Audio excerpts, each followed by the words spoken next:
الف اللہ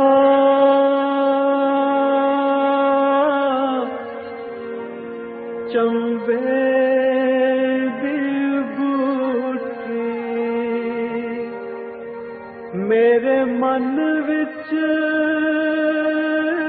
مرشد لائی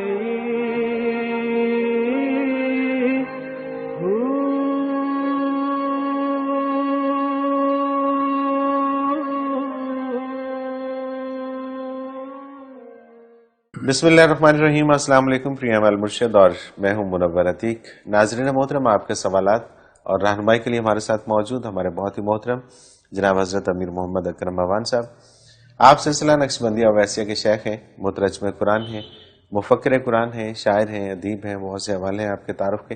حضرت جی بہت شکریہ، اور حسب معمول سوالات تو بہت ہیں، لیکن سب سے پہلے ہم اپنے ٹاپک کی طرف آتے ہیں، موضوع کی طرف آتے ہیں۔ روزے کا مفہوم کیا ہے؟ الحمدللہ رب العالمین والصلاة والسلام علی حبیبہ محمد وآلہ وصحبہ اجمعین۔ اعوذ باللہ من الشیطان الرجیم، بسم اللہ الرحمن الرحیم۔ روزہ ایک افضل ترین عبادت ہے، اور اس کا مفہوم ہے کہ انسان اپنے اندر جو اس کے اوصاف ہیں، اس کی جو صفات ہیں، اسے جو خصوصیات دی گئی ہیں، اس میں استعداد ہے کہ وہ منفی طور پر بھی استعمال کر سکتا ہے، مثبت طور پر بھی استعمال۔ ایک عجیب استعداد ہے انسان میں کہ تجربے سے، چیزوں سے، باتوں سے منفی مفہوم بھی اخذ کر سکتا ہے، مثبت بھی اخذ کر سکتا ہے۔ صحیح۔ تو روزہ یعنی صبح کی طلوع فجر سے لے کر غروب آفتاب تک کی زندگی اس طرح بسر کرنا جیسے فرشتہ ہے۔ سبحان اللہ۔ کہ فرشتہ نہ کھاتا ہے نہ پیتا ہے، جھوٹ نہیں بولتا، غلط نگاہ نہیں ڈالتا، کسی کے بارے غلط سوچتا نہیں ہے، کسی کو بھلا برا نہیں کہتا۔ حتیٰ کہ نبی کریم نے فرمایا زبان کا روزہ یہ ہے کہ کوئی آپ کو گالی بھی دے تو اسے جواب میں آپ کہتے ہیں کہ میرا تو روزہ ہے۔ ٹھیک ہے، یعنی تم کر سکتے ہو ایسی بات، میرا تو روزہ ہے، میں زبان ناپاک نہیں کر سکتا۔ تو ان سارے اعضاء کو حدود اطاعت الہی کے اندر روک کر ایسی خصوصیات پیدا کرنا جنہیں اوصاف ملکوتی کہا جاتا ہے، فرشتے کی طرح بدن کو پاک کرنا۔ اب جب یہ ساری احتیاطیں کی جائیں تو اللہ کریم وہ پاکی بدن میں عطا کر۔ اس پاکیزگی سے اللہ کے کلام اور نبی علیہ الصلوۃ والسلام کی ارشادات کی جو کیفیات ہیں ان کو دل میں اتارنے کی توفیق نصیب ہوتی۔ سبحان اللہ۔ الفاظ کا سننا اور بات ہے، الفاظ پر عمل کرنا بھی ایک اور بات ہے۔ حقیقت یہ ہے کہ کیفیت کو دل نشیں کیا جائے، اس کیفیت کے ساتھ جب عمل کیا جاتا ہے تو وہ کروڑوں گنا بڑھ جاتا ہے۔ صحیح۔ کیونکہ اس میں دل شامل ہو جاتا ہے۔ تو روزے کا اصل مفہوم یہ ہے کہ انسان بدن کو اتنا پاک کر دے، کیونکہ بہرحال دل بھی بدن کا حصہ ہے، گوشت کا لوتھڑا ہے، دماغ بھی بدن کا حصہ ہے، اعضاء جوہر بدن کا حصہ ہیں۔ تو ان میں اگر خرابی ہوگی تو وہ مفاہیم جو احکام الہی کے ہیں یا جو نبی علیہ السلام کے ارشادات کے ہیں، وہ مفاہیم ان تک نہیں پہنچیں گے، الفاظ پہنچیں۔ صحیح۔ الفاظ کی اگر یہ اطاعت بھی کریں گے تو رسمن کریں گے، دل شامل نہیں ہوگا۔ تو اس لیے اللہ کریم نے سال میں ایک مہینہ روزوں کا رکھا، اور یہ روزہ ایک کم از کم بندے کو اگلے سال تک کے لیے تو کفایت کرے۔ بالکل ٹھیک۔ ہمارے ہاں تو یہ ہوتا ہے نا کہ رمضان میں مسجد بھر کے عید کے دوسرے دن اس میں بندے خالی ہو جاتی۔ مقصد تو یہ تھا کہ اگلے رمضان تک ایسے ہی بھری رہتی، لیکن وہ تب بھری رہتی کہ ہم نے وہ کیفیات سمجھی ہوتی۔ نبی کریم صلی اللہ علیہ وسلم نے فرمایا نا کہ جس نے اس مفہوم کو نہیں جانا تو اللہ کو اس کے بھوک پیاس کی کیا ضرورت ہے؟ تو راشن بندی تو نہیں کی اللہ نے، بلکہ روزوں میں لوگ غیر رمضان کی نسبت 2 گنا 3 گنا خرچ کرتے ہیں۔ جی ہاں، اخراجات تو بڑھ بالکل ایسے جاتے ہیں، ہی۔ کھانا پینا تو زیادہ ہو جاتا ہے، لوگ زیادہ کھا جاتے ہیں، اہتمام زیادہ ہوتا ہے، غریب آدمی قیمتیں بھی بڑھ اپنی جاتی ہیں۔ ہمت سے بڑھ کر خرچ کر لیتا ہے کہ نہیں؟ بالکل ٹھیک تو بات۔ مقصد تو ہے کہ اعضائے بدن کو کمزور کیا جائے اور عبادات سے روح کو طاقتور کیا جائے، تاکہ نظام جو ہے بدن کا یہ روح کے کنٹرول میں آئے اور برائیوں سے بچ کر نیکی کی طرف بڑھا جائے۔ اور جو کیفیات ہیں کلام الہی میں، جو کیفیات ہیں ارشادات رسول میں، ان کو دل میں اتارا جائے اور پھر عمل کا مزہ ہے۔ سبحان اللہ۔ اگر وہ کیفیات دل میں نہیں آ رہی تو حضور کے ارشاد کے مطابق بھوکا پیاسا رہنے کا کیا فائدہ ہے؟ اللہ کو اس کی بھوک پیاس کو اللہ نے کیا کرنا ہے؟ کھاتا رہے۔ ایک آدمی دن بھر گالیاں بکتا ہے، ایک آدمی رشوت لیتا ہے، ایک آدمی جھوٹ بولتا ہے، جھوٹی شہادت دیتا ہے، ایک آدمی رشوت لے کر غلط فیصلہ لیتا، تو بھوکا پیاسا کیوں مر رہا ہے؟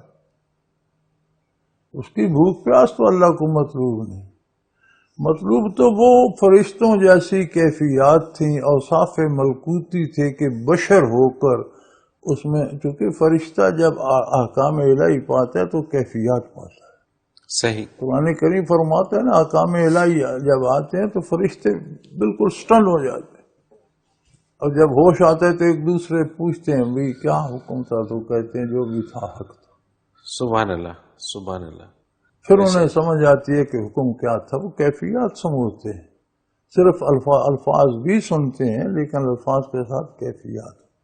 تو اگر ہم کوئی حکم سنے نبی کریم صلی اللہ علیہ وسلم کا اور اس کے ساتھ وہ کیفیت بھی آئے، قرآن کی آیت جہنم کے بارے سنے تو جسم کانپ جائے جیسے ہم آگ پر کھڑے ہیں، اللہ، جنت کی بات سنے تو دل باغ باغ ہو جائے، پھر تو بات ہے۔ اور اگر ہم فرافر پڑھتے رہے، نہ ہمیں خوشی ہوئی نہ غمی، فائدہ کیا؟ پھر تو وہی رسم پوری کی۔ رسم پوری کی۔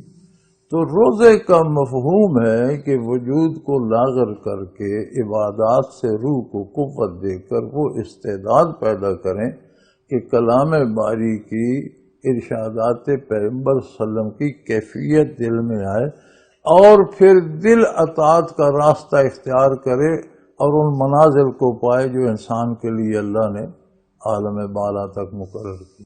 بالکل صحیح۔ اگر اس مفہوم کو آپ چھوڑ دیں تو حضور کے ارشاد میں کا مفہوم ہے کہ اللہ کو تمہاری بھوک پیاس سے کوئی غرض نہیں، کھاتے رہو، صحیح۔ اس کا کوئی راشن تو نہیں کم ہو رہا۔ عمومی طور پہ یہ بھی کہا جاتا ہے کہ روزہ اس بات کا درس دیتا ہے کہ بھوک کیا ہوتی ہے، تاکہ تم غریب لوگوں کا خیال رکھ سکو۔ یہ جان چھڑانے کے لیے کرتے ہیں۔ اچھا، یہ سطحی باتیں ہیں، ٹھیک ہے، یہ بہت کم درجے کی بات ہے، صحیح۔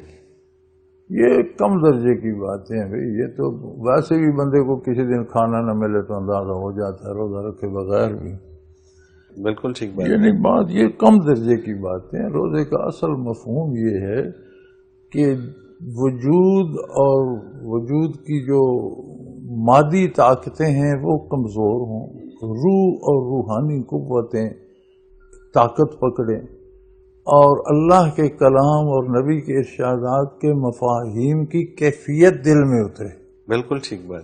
تو یہ غریب کا خیال رکھنا، یہ سارا احکام الہی میں وہ کیفیت آئے گی تو یہ کام تو سارے ہو جائیں گے۔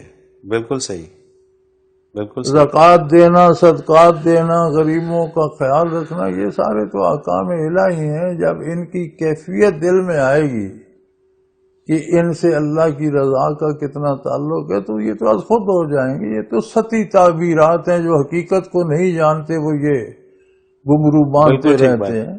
بلکہ وہ پچھلے رمضان میں آپ ہی نے فرمایا تھا کہ روزہ اس بات کی تربیت کرتا ہے کہ طلوع فجر سے لے کر غروب آفتاب تک آپ کا اپنا حلال رزق آپ نہیں کھا سکتے۔ اٹ مینس یہ آپ کا نہیں ہے، آپ کا نہیں، کمایا آپ نے ہے، لیکن یہ اللہ کا ہے، اور جس کا ہے اس نے منع کر دیا، اس نے روک دیا۔ جب اجازت دے گا تو کھاؤ، تو کھاؤ۔ تو یہاں سے ایک سبق ملتا ہے کہ ہمارا تو کچھ نہیں ہے، کچھ نہیں، ہم تو یہاں پر صرف اس کی اطاعت میں سب کچھ جو بھی اس کا کام ہے۔ کریں گے۔ بالکل صحیح، جب سب اس کا ہے، دینا اس نے ہے، تو ہم اس میں غلط شامل کیوں کریں، کریں؟ ناجائز کوشش کیوں کریں؟ بالکل ٹھیک، ہمارا تو ہے ہی نہیں، تو پھر اس میں ہم غلط کیوں ملائیں؟ جس کا ہے وہ جتنا ہمارے پاس امانت رکھواتا ہے، جتنا ہمارے حصے کا ہے ہم کھا لیں، بے شک، جو وارثوں کا ہم چھوڑ جائیں گے۔ نبی کریم کا ارشاد ہے کہ رزق کے 3 حصے ہیں، ایک جو حلال پہ خرچ ہوتا ہے، جائز کاموں پہ خرچ ہوتا ہے، وہ آخرت کا آپ کا حصہ بنا، ایک جو آپ کھا لیں، تیسرا مال وارثوں کا ہے، وہ آپ امین ہیں اس کے، صحیح، آپ کے بعد وہ اپنا وصول کر لیں گے۔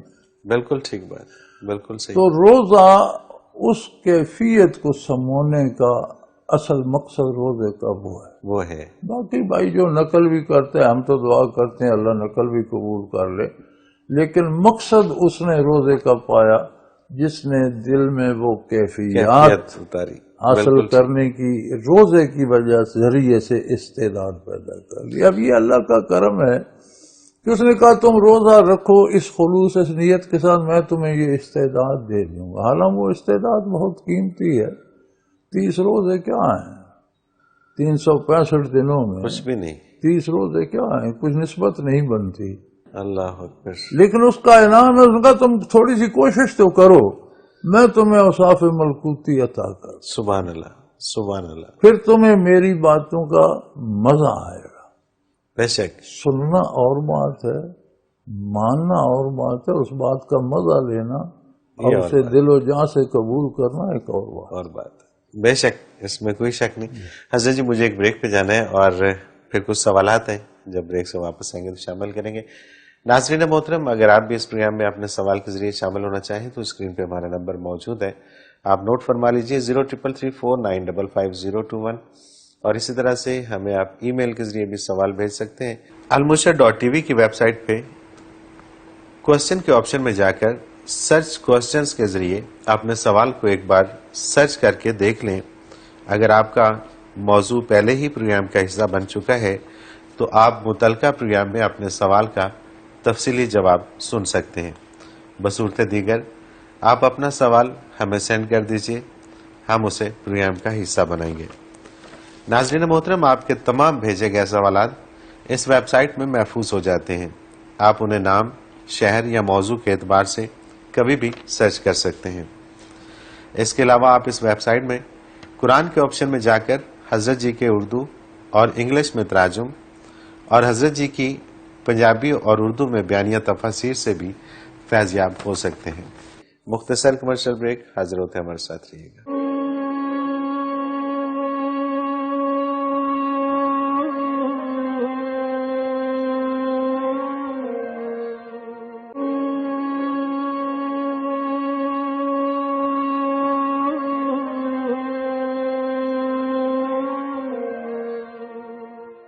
پروگرام میں ایک بار پھر خوش آمدید ناظرین محترم، آپ کے سوالات اور رہنمائی کے لیے ہمارے ساتھ موجود ہمارے بہت ہی محترم جناب حضرت امیر محمد اکرم امان صاحب۔ حضرت جی سوالات کا سلسلہ شروع کرتے ہیں۔ خالد عزیز ہیں سیالکوٹ سے، یہ کہتے ہیں کہ میری بیوی کی عادت ہے کہ روزہ تو باقاعدگی سے رکھتی ہے لیکن رمضان میں بھی نماز نہیں پڑھتی۔ میں اسے کہتا ہوں کہ تمہارا روزہ نہیں ہوتا تو وہ کہتی ہے کہ کوئی ایک رکن تو ادا کر رہی ہوں۔ آپ فرمائیے کیا وہ درست کہتی ہے اور کیا بغیر نماز کے روزہ ہو جاتا ہے؟ میرے بھائی روزہ تو ہو جاتا ہے، اچھی بات ہے، اور روکنا برائی سے چاہیے، نیکی سے نہیں۔ ٹھیک ہے، اگر کوئی ایک نیکی بندہ کرتا ہے تو 10 برائیاں کرتا ہے تو برائیوں سے روکنا چاہیے، یہ نہیں کہنا چاہیے کہ جو نیکی کرتے ہو یہ بھی چھوڑ دو کیونکہ تم برائیاں کرتے ہو۔ عموماً یہی کہا جاتا ہے کہ یہ جو تمہاری نیکی کس کام کی ہے، تمہاری اتنی برائیاں ہیں۔ ایک بندے کا پاؤں جو ہے وہ کیچڑ میں بھر جائے تو پھر اسے کہا کیچڑ منہ پر بھی مان لو کیونکہ پاؤں تو بھر ہی گیا، غلط بات، یہ تو غلط ہے نا۔ بالکل، بلکہ یہ کہے کہ پاؤں دھو کر صاف کرو، نہ یہ کہ منہ پر بھی مان لو۔ تو برائی سے روکنا چاہیے، روزہ رکھتی ہے تو اچھا کرتی ہے، صحیح، لیکن کیا ہی اچھا ہو کہ اسے روزہ نصیب ہو تو نمازیں از خود شروع ہو جائیں۔ سبحان اللہ۔ ہم روزہ صرف بھوک پیاس گزارتے ہیں، وہ روزے کا مفہوم اور کیفیات نصیب ہوں تو نماز کے بغیر تو جس طرح بندہ پانی کے بغیر، سانس لیے بغیر نہیں رہ سکتا، پھر نماز کے بغیر زندگی دشوار ہو جاتی، بے شک، بندہ جی نہیں سکتا، جیسے آکسیجن کے بغیر نہیں چند لمحے گزار سکتا۔ نماز کی بھوک لگتی ہے، پڑھ لو تو اگلی کی بھوک لگتی ہے کہ پھر کب وقت ہوگا۔ بے شک، بے شک، لیکن تب جب وہ روزے کی کیفیات آئیں تو دعا کرتے ہیں اللہ آپ کی بیوی کو وہ کیفیات دے، تو پھر اسے نماز بھی بالکل یاد صحیح، آ جائے گی بالکل صحیح۔ انشاءاللہ۔ محمد قمر الزمان بہاول نگر سے، اعمال میں افضل ترین عمل کون سا ہے؟ میرے بھائی ترغیب و ترہیب کے لیے فرما دیا جاتا ہے یہ بہت افضل ہے، یہ بہت افضل ہے۔ افضل ترین عمل نبی کریم صلی اللہ علیہ وسلم نے اور قرآن حکیم نے بتا دیا، فاتبعونی، ٹھیک ہے، میری اطاعت کر۔ کرو، ہر کام میں حضور کا اتباع کرنا افضل ترین عمل ہے۔ ہر عمل کی فضیلت اپنی ہے نا، بے شک، کوئی ایک عمل سارے اعمال پہ تو محیط نہیں ہے۔ نماز کے وقت نماز افضل ترین ہے، روزے کے وقت روزہ، حج کے وقت حج، خیرات کے وقت خیرات، جہاد کے وقت جہاد، سونے کے وقت سونا بھی افضل ترین ہے، جاگنے کے وقت جاگنا۔ ہر کام زندگی کا اس کا ایک اعلیٰ درجہ ہے، ایک درمیانہ ہے، ایک کمتر ہے۔ تو جس کام میں جتنے خلوص سے حضور کا دامن ہاتھ میں ہوگا اتنا وہ افضل ترین ہوگا۔ ہر کام افضل ہو جاتا ہے جب خلوص بھی مکمل ہو، دامان رسالت ہاتھ میں ہو۔ تو افضل ترین عمل قرآن نے جو بتایا، جو حضور نے فرمایا، وہ اتباع رسالت۔ زندگی کا ایک عمل نہیں ہوتا، زندگی اعمال کا مجموعہ ہے۔ یہ ترغیب و ترہیب کے لیے لوگوں کو رغبت دلانے کے لیے فرما دیا جاتا ہے یہ عمل افضل ترین ہے، کم از کم یہ تو کرو۔ صحیح، بالکل ٹھیک ہے، لیکن ہر عمل کی فضیلت اپنی ہے، صحیح، اور بالکل افضل ترین عمل یہ ہے کہ ہر عمل حضور کے حکم کے تابع ہو۔ بے شک، بے شک۔ ظہیر احمد ہیں بہاول نگر سے، بھی یہ بھی ہیں، اور یہ کہتے ہیں کہ بحیثیت بندہ کے میرے فرائض کیا ہیں اور میرے مالک کے حقوق کیا ہیں؟ قرآن کریم کے 30 پارے اسی پہ بحث کرتے ہیں، حضور کی حیات طیبہ ساری اسی پہ بحث کرتی ہے۔ ٹھیک ہے، ابھی آپ کا یہ سوال باقی ہے۔ بحیثیت مالک اس کا حق ہے کہ وہ آپ کی زندگی کی حفاظت کرے، آپ کو رزق دے، آپ کو جب تک اس نے بقا لکھی ہے باقی رکھے، جتنی فرصت وعدہ کیا ہے وہ آپ کو دے، اپنا وعدہ پورا کر رہا ہے۔ آپ کے ذمہ ہے کہ آپ ہر قدم پر اس کی اطاعت کریں، ہر کام میں اس کی اطاعت کریں۔ آپ دیکھ لیں آپ اپنا پورا کر رہے ہیں یا بالکل صحیح۔ اویس ہیں اسلام آباد سے، یہ کہتے ہیں کیا نماز تراویح کے بغیر روزہ ہو جاتا ہے یا وہ بھی روزہ رکھنے جتنی ہی ضروری ہے؟ نہیں، نماز تراویح سنت نماز ہے، روزہ فرض ہے۔ ٹھیک ہے، فرض سنت کا محتاج تو نہیں ہوتا۔ ٹھیک ہے، نماز تراویح سنت ہے، کوئی پڑھتا ہے تو بہت بڑا ثواب ہے، نہیں پڑھتا تو سنت کے چھوڑنے کا گناہ ہوگا۔ روزہ تو فرض ہے، یہ بھی لوگوں نے خام خواہ ریلیٹ کر رکھا ہے۔ بعض لوگ اس لیے تراویح نہیں پڑھتے کہ روزہ رکھنا پڑے گا، جی ہاں، اگر تراویح پڑھی تو روزہ بھی رکھنا پڑے گا، لازمی ہو جائے گا اس کے ساتھ۔ چونکہ دین کچھ سمجھتے نہیں لوگ اور سمجھنا چاہتے بھی نہیں، ٹھیک ہے، یہ ساری جاہلانہ رسمیں ہیں۔ تراویح اپنی الگ نماز ہے رمضان کی، اور وہ سنت ہے۔ صحیح، روزہ فرض ہے تو فرض سنت کا محتاج کیسے ہوگا؟ صحیح، بالکل ٹھیک، بالکل ٹھیک۔ سمیع وحید لاہور سے، روزہ مغرب کی نماز سے ذرا پہلے کھل جاتا ہے، اب شہر میں تو ہوٹر بھی نہیں بجتے، نہ ہم خود اندازہ کر سکتے ہیں کہ وقت ہو گیا ہے یا نہیں، اس صورت میں کیا کرنا چاہیے؟ میرے بچے اب تو کمپیوٹر لمحے لمحے کی خبر دیتا ہے، اور ہر موبائل بتاتا ہے طلوع کا وقت کیا ہے، غروب کا وقت کیا ہے۔ صحیح بات ہے، اب تو ہر بچے کی جیب میں ہے، ٹی وی ہر گھر میں لگا آپ ہوا ہے۔ ہوٹروں کے محتاج ہی نہیں رہے، ہوٹر بتانے بجانے کی ضرورت ہی نہیں رہی۔ صحیح بات ہے، ہاں جی، ہر گھر میں 10 بندے ہیں، 12 موبائل ہیں، وہاں 2 3 بھی ایک کے پاس ہیں، اور ہر موبائل پہ روزانہ کا طلوع و غروب دیا ہوا ہے۔ ٹھیک ہے، طلوع سے پہلے سحری کھا لیں، غروب کے وقت افطار کر لیں، نماز میں 5-8 منٹ وقفہ ہوتا ہے، صحیح، اذان بعد میں ہوتی ہے۔ ٹھیک ہے، تو اب تو آپ کی جیب میں ہے ٹائم، یار آپ خواہ مخواہ۔ صحیح۔ محمد احمد ہیں لاہور سے، یہ کہتے ہیں کہ یہ سوال بار بار میرے ذہن میں آتا ہے، مجھے نہیں معلوم کہ مجھے یہ سوال کرنا چاہیے، پھر بھی میں یہ سوال پوچھنے کی ہمت کر رہا ہوں۔ میں کسی شخص کے مرید سے ملا جس کا دعویٰ ہے کہ وہ نبی کریم صلی اللہ علیہ وسلم کی زیارت کرتا رہتا ہے۔ میں نے اس سے پوچھا کہ اگر کوئی یہ دعویٰ کرتا ہے کہ وہ نبی کریم صلی اللہ علیہ وسلم کو داڑھی کے بغیر دیکھتا ہے تو اس کا کیا خیال ہے؟ اس نے کہا کہ ہر شخص اپنے نفس کی حالت کے مطابق نبی کریم صلی اللہ علیہ وسلم کی زیارت کرتا ہے، اور ان کے درمیان 70,000 حجابات ہیں۔ مجھے باتیں ہیں منور، چھوڑو ان باتوں کو۔ ٹھیک ہے، جو بندہ حضور کا اتباع نہیں کرتا وہ زیارت کیسے کر سکتا؟ صحیح، بالکل ٹھیک۔ اور یہ لوگوں کو پیچھے لگانے کے لیے دعوے کر بیٹھتے ہیں۔ آپ ایسے لوگوں سے بچیں اور ان کی تحقیق کرنے کی آپ کو کیا ضرورت ہے؟ ٹھیک بات۔ وہ جانے ان کا رب جانے۔ بالکل ٹھیک۔ جو بندہ ہے ہی تارک سنت، صحیح، وہ وہاں تک کیسے پہنچ سکتا؟ بالکل ٹھیک۔ اب پہنچ سکتا ہے تو کسی اور کو بھی پہنچا کے دیکھے۔ بالکل صحیح۔ ماننے کی بات تو تب بنتی ہے کہ کوئی دعویٰ کرتا ہے مجھے فنا پھر رسول ہے، تو کسی کو بھی کرا کے دیکھے، پتہ تو تب بالکل ٹھیک ہے کہ نہیں؟ بالکل صحیح۔ پھر اس کا عقیدہ درست ہو، اس کا کردار صحیح ہو۔ عقیدہ غلط ہو، کردار ہی غلط ہو تو وہ کہتے تھے۔ اصل میں یہاں پہ ایک بڑا عجیب سی بات ہے اس معاشرے کے اندر، بہت سے لوگوں کو ہم دیکھتے ہیں کہ وہ ایسے لوگوں کے پیچھے چل رہے ہوتے ہیں جن کا کردار دیکھنے میں نظر آ رہا ہوتا ہے کہ بہت خراب ہے۔ ان سے اگر سوال کیا جائے کہ یار آپ کیوں ان کے پیچھے ہو، یہ تو اس طرح کے ہیں، تو وہ کہتے ہیں نہیں جی یہ تو ان کے بشری نقائص ہیں، روحانی طور پہ یہ بہت پہنچے ہوئے۔ جس کا بدن ہی صحیح نہیں، جس اخروٹ جس بادام کا چھلکا کھایا ہوا ہو اس میں مغز سلامت ہوگا، سارے سوال ہی پیدا نہیں ہوتا۔ ظاہر درست نہیں تو باطن کیسے درست ہوگا؟ صحیح بات ہے۔ بعض اوقات ظاہر درست ہوتا ہے اور اندر خالی ہوتا ہے، گری نہیں ہوتی۔ صحیح۔ یہ بھی ہوتا ہے کہ ایک بندہ بظاہر شریعت کا پابند ہے لیکن ظاہر ہے اس کے پاس باطنی کمالات نہیں ہوتے، تو جس کے پاس ظاہر بھی نہیں اس کے پاس باطن بالکل ہی نہیں ہوں گے۔ بالکل صحیح بات ہے۔ وسیم خان ہے ضلع میاں والی سے، یہ کہتے ہیں کہ ٹیلی فون پہ ہونے والے نکاح اور طلاق کی کیا حیثیت ہے؟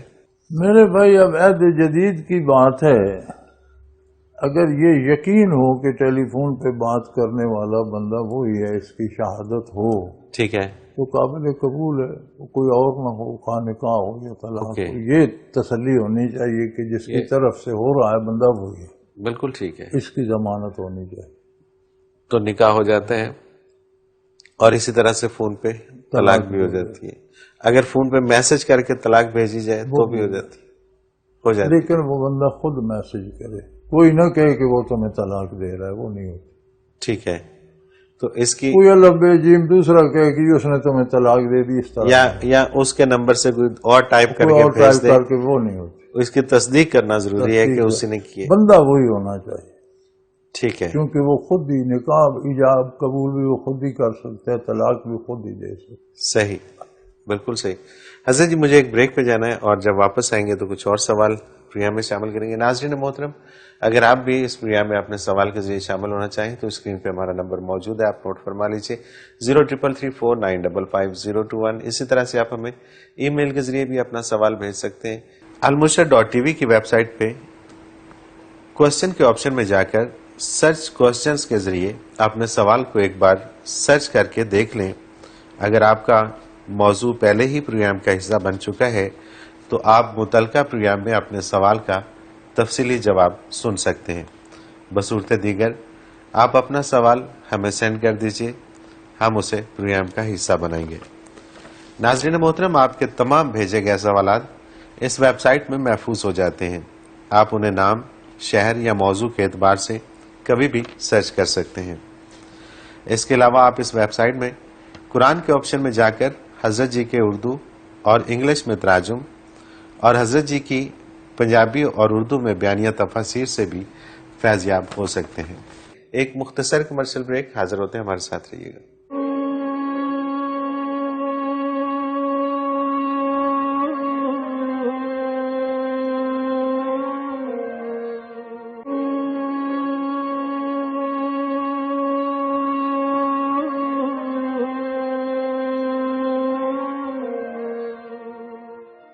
پروگرام میں ایک بار پھر خوش آمدید ناظرین محترم. آپ کے سوالات اور رہنمائی کے لیے ہمارے ساتھ موجود ہمارے بہت ہی محترم جناب حضرت امیر محمد اکرم امان صاحب.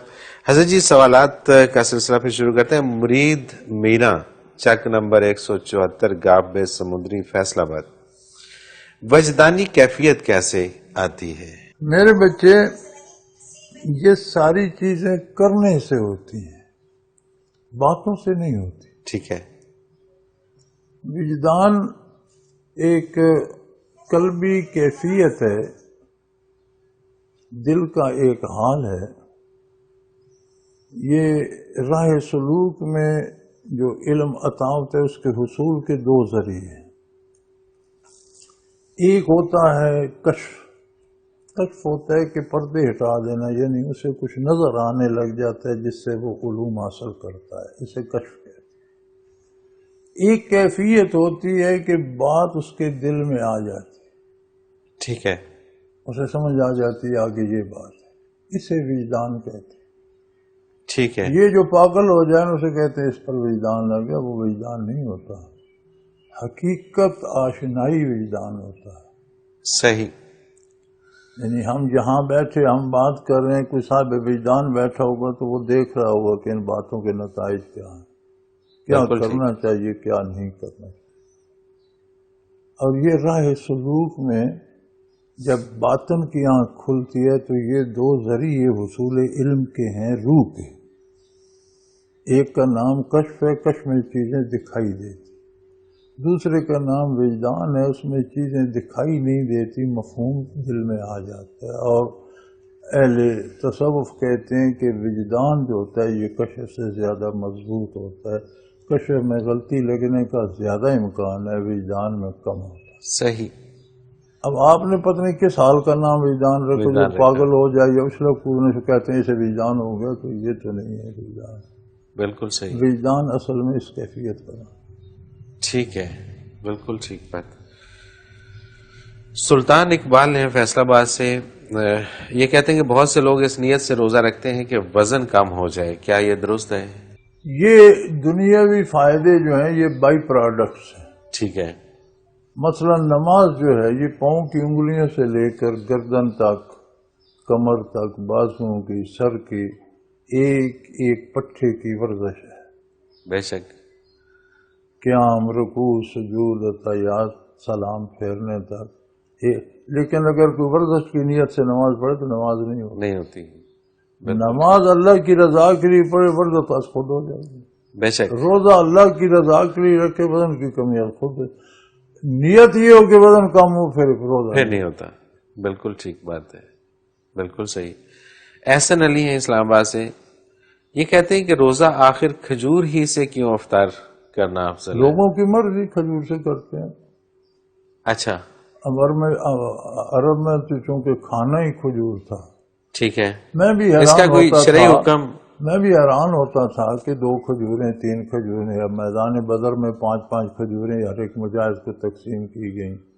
تو ہم تو کھجور سمجھتے نہیں. وہاں میں نے کھجوروں کی اقسام دیکھی تو ایسی بھی ہیں کہ ایک کھجور کھانے سے ہی پیٹ بھر جاتا ہے، اتنی بڑی اور اتنی گول اور اتنی طاقتور. صحیح. کہ آپ ایک کھجور کھاتے ہیں تو ناشتہ ہو جاتا ہے. بالکل ٹھیک ہے. تو بھئی حضور اکرم صلی اللہ علیہ وسلم کی عادت مبارک بھی تھی، چونکہ وہاں عام غذا کھجور ہے، کھانے نبوی پہ بھی ہوتی تھی. تو لوگ کہتے ہیں ایک تو میٹھا ہے، مزیدار ہے، ایک سنت کا ثواب بھی ہے. صحیح. لیکن آپ کسی بھی چیز سے کھولیں بھائی، اور غذائیت بھی پوری اس میں فتاوی رشیدیہ میں کہ اس نے ایک سوال بھیجا کہ مجھے حقہ پینے کی بڑی عادت ہے اور میں تو سارا دن، مجھے روزے میں اور کوئی تکلیف نہیں ہوتی، حقہ نہ پینے کی بڑی تکلیف ہوتی ہے، تو میں چاہتا ہوں کہ میں حقے سے افطار کروں. فرمایا جائز ہے، کوئی چیز جس سے روزہ ٹوٹ سکتا ہے اس سے روزہ کھولا جا سکتا. تم حقہ پی لیا کرو. صحیح. بالکل ٹھیک. پانی پی لو، کوئی چیز کھا لو، کوئی چیز جس سے روزہ ٹوٹ جاتے اس سے افطار بھی ہو جاتا ہے. بالکل صحیح. سلمان علی ہیں شادرہ سے، لاہور سے، یہ کہتے ہیں کہ حضرت جی میرا اور میرے ایک رشتہ دار کا آپس میں جھگڑا ہو گیا اور میں نے صلح کی بہت کوشش کی مگر وہ نہ مانا اور ناراضگی کی حالت میں فوت ہو گیا. اب میرے لیے شریعت کی روح سے کیا حکم ہے؟ اللہ آپ کو اپنی کوشش کا ثواب دے گا، اللہ اسے بھی معاف کرے، اس کے لیے بھی دعا کیا کرے. صحیح. جو بات ہو گئی، آپ نے اپنا حق ادا کر دیا، اب آگے آپ اسے قیامت تک لے کے نہ بیٹھے رہیں، اپنا اور کام بالکل کریں۔ صحیح ہے، بالکل صحیح۔ شاہد محمود خان ناروال سے، ایک انسان اپنے والدین کا گستاخ ہے اور اس کے والدین فوت ہو جاتے ہیں، اب وہ والدین سے معافی چاہتا ہے، اس معافی کی کیا صورت ہو سکتی ہے؟ جی ہاں، جب بندہ خود بوڑھا ہو جائے اور اولاد چھٹے مارے تو پھر اندازہ ہو جاتا ہے کہ یہ نہیں کرنا چاہیے یہ نہیں کرنا چاہیے تھا، بالکل ٹھیک۔ تو اب پچھلے تو بچے بھگتو اور اللہ سے توبہ کرتے رہو، اللہ معاف کر دے۔ باپ بہن نے تو کیا معافی دینی ہے، وہ تو دنیا سے گزر گئے، اب اللہ معافی تعالیٰ معاف کر اللہ دے۔ سے مانگو، ہو سکے تو والدین کے لیے منزل پڑھ کر نفلی عبادت کر کے خیرات کر کے انہیں ایصال ثواب کیا کرو۔ صحیح، بالکل ٹھیک ہے۔ ظہیر احمد ہیں بہاول نگر سے، یہ کہتے ہیں کہ بیعت کرنے کے لیے مرشد کا سید ہونا ضروری ہے؟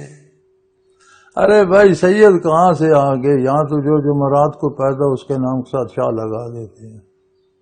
ایک امام زین العابدین بچے تھے کربلا میں، تو وہ اتنا پھیلا کہ دنیا کا دوسرا بندہ سید ہو گیا ہے۔ سارے لوگوں نے شاہ ساتھ لگا لیا، سید ہو گئے۔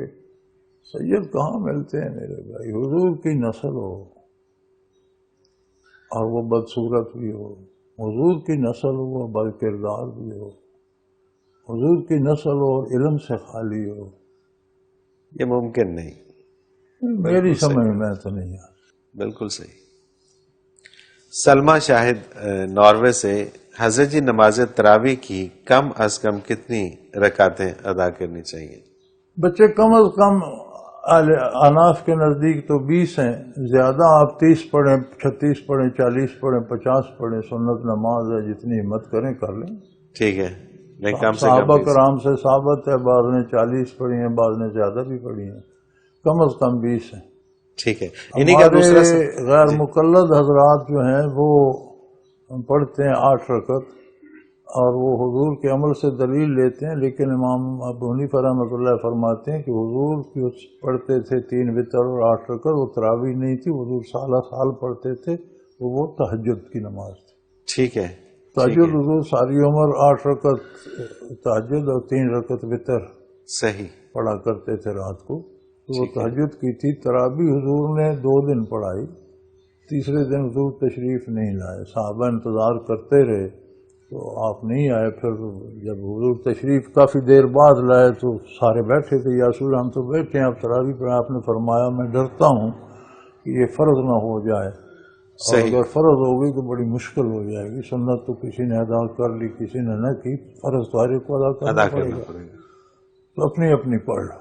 صحیح، تو لوگ اپنی اپنی پڑھتے رہے، 20 سے زائد بھی 22، 24، 36، 40، 46 تک تو ثابت ہیں، جتنی کسی کی ہمت تھی۔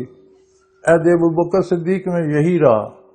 تو خواہش پیغمبر جو ہوتی ہے اس کی تکمیل بھی سنت ہوتی ہے۔ صحیح، عہد فاروقی میں حضور حضرت فاروق اعظم رضی اللہ عنہ نے کہا کہ بھئی اب تو وہ معنی جو تھا کہ فرض نہ ہو جائے وہ ختم ہو گیا، اب تو بھئی بند ہو گئی، اب کیا فرض ہونی ہے، لہذا اب اسے چونکہ حضور نے 2 دن جماعت کرائی تھی، اب اسے با جماعت پڑھو۔ صحیح، وہ ادھر رفع ہو گیا، ٹھیک ہے، اب تو وہ ادھر نہیں ہے، تو اب با جماعت ہونی چاہیے، تو تب سے با جماعت ہوتی ہے۔ صحیح، بالکل ٹھیک، 20 رکعت کم از کم ہے۔ ٹھیک ہے۔ انہی کا دوسرا سوال ہے سلمہ شاہد کا ہی، کہ کیا عورتوں کو مسجد جا کر تراویح پڑھنے کا ثواب زیادہ ملتا ہے؟ نہیں بچے، ثواب زیادہ عورتوں کے لیے گھر میں، اور آج کل تو خصوصاً گھر میں زیادہ ثواب ہے۔ ٹھیک ہے، اور مسجد میں عورت تب جائے اگر مسجد میں الگ عورتوں کا آنے جانے کا رستہ الگ ہو، اور مسجد میں پردے کا نظام ہو، بے پردہ ہونے کی کوئی بات نہ ہو، تو تب جائے۔ لیکن عورت کا عبادت کا ثواب جو گھر میں ہے وہ مسجد میں نہیں ہے، ٹھیک، آج کے دور۔ بالکل صحیح، بالکل ٹھیک ہے۔ سیما سلطان لاہور سے، اگر طبیعت مزید خراب ہونے کا خدشہ ہو تو روزے کی نیت کتنے بجے تک کی جا سکتی ہے؟ دوپہر تک۔ دوپہر تک، اچھا، یعنی آپ یہ نیت کر سکتے ہیں کہ میں دوپہر تک اندازہ کروں گا، طبیعت ٹھیک رہی تو روزہ پورا کروں گا، نہیں تو دوپہر کو چھوڑ دوں گا، نہیں رکھوں گا۔ ٹھیک ہے، تو پھر دوپہر کو فیصلہ کرنے رکھنا ہے یا نہیں رکھنا۔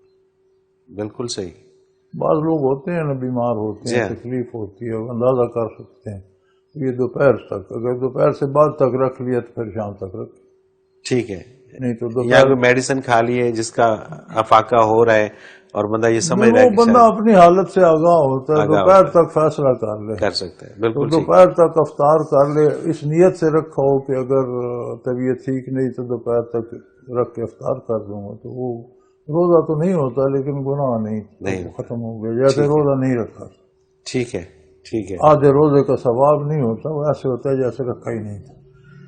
ٹھیک ہے۔